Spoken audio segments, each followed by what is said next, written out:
Hello and welcome to the recap of day one in the Georgia v. Jose Ibarra case, or as more people probably know it, the Laken Riley case.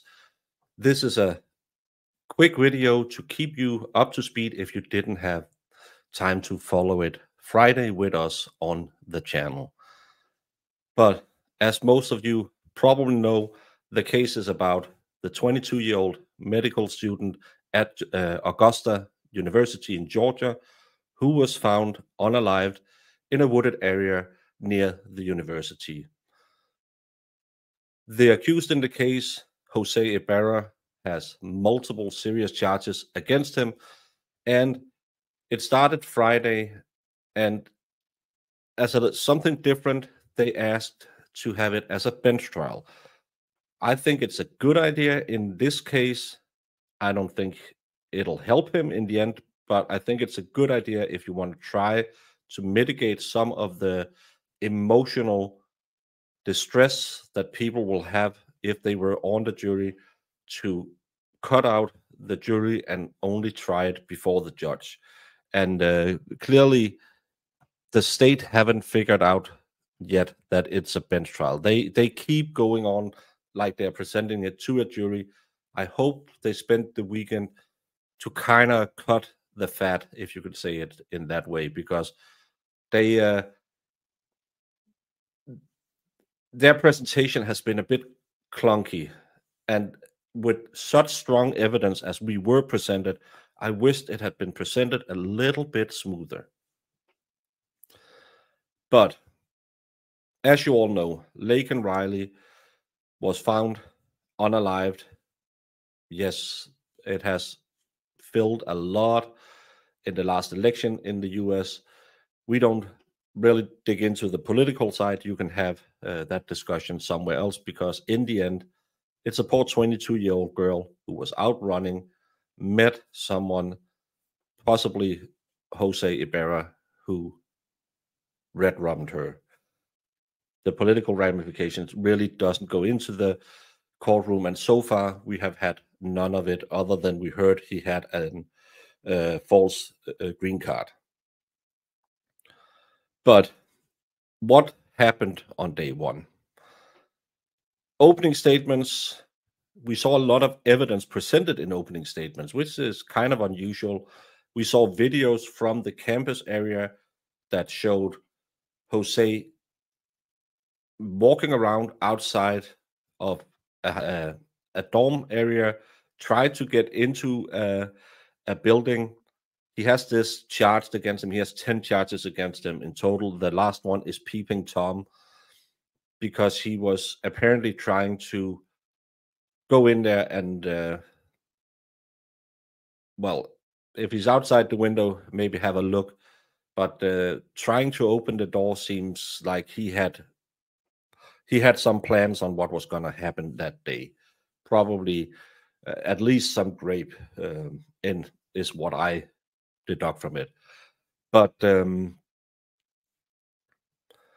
we had the case presented. We were told about a lot of technical evidence. There's a lot of evidence in this case. If we want to fill the timeline, we have her smartwatch. She was out running. She was an avid runner. She was wearing her smartwatch. You could see her running along at a pace that's were kind of consistent.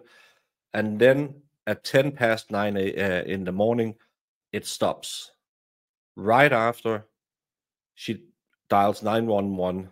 She activates the emergency thing on her phone. We hear that 911 call. No one says anything. We can hear a male voice say something like Yatingo or something. Spanish is not one of my languages.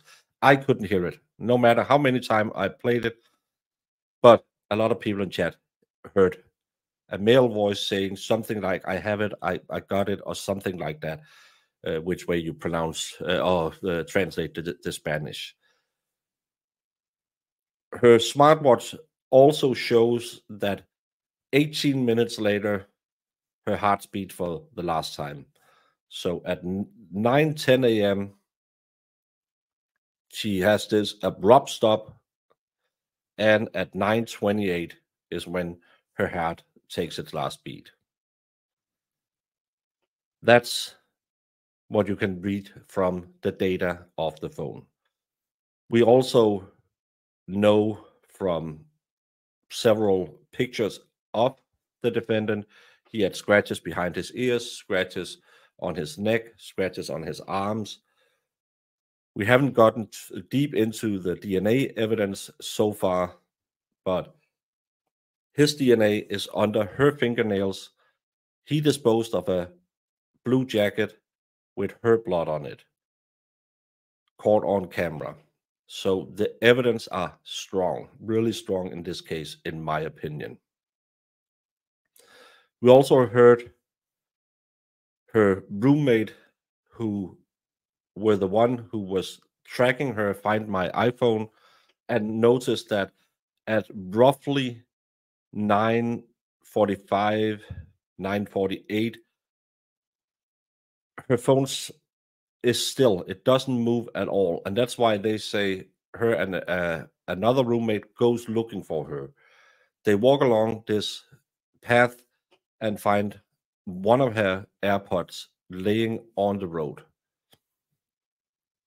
Then they call the police, and first at the scene is Sergeant Kenneth Maxwell. We can only infer, because we weren't shown the body cam on the feed we were following, but you can hear him walking around in this area with it sounded like a lot of fallen leaves he was walking through, and then all of a sudden his adrenaline just spikes when he finds her, and he calls in reinforcement and starts performing CPR, yells to the girls, get the officers up here when they come here. He's very, very high strong. You can hear that something bad, he found something bad. Again, that's my interpretation, but you can clearly hear he has something that's not normal. He says that he found her running jacket and running top was pulled up. It could either be from someone trying to have his way with her sexually, or he was dragging her, and then that's how it got ripped up. Her Lululemons was also pulled down, and her underwear was pulled up in one side, but it didn't seem like the pants were fully off, so something could have happened.